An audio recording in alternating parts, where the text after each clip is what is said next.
நம்மள அடிக்கும்ன்றத விட ஃபர்ஸ்ட் இப்ப நீங்க வந்து உங்க உங்க நாத்தனார் இருக்காங்கன்னு வைங்களா, உங்க நாத்தனார் வந்து ரொம்ப தொல்லை கொடுக்குறாங்க, சாமி அவங்க வாயை கட்டுங்கன்னு சொல்லி என்கிட்ட வாங்க, நம்ம கட்டுறோம். அது குறிப்பிட்ட நாள் வரல அவங்களுக்கு பிரச்சனையா இருக்கும்.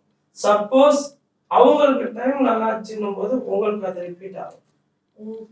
ஸோ அதனால வந்து ஃபர்ஸ்ட் அது நிறைய பேர் செய்ய மாட்டாங்க.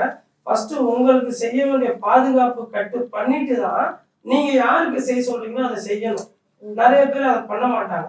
யாருக்கு பிரச்சனை கொடுக்கணுமோ அதை மட்டும் தான் பண்ணுவாங்களே தவிர பிரச்சனை செய்ய சொல்றவங்கள விட்டுருவாங்க.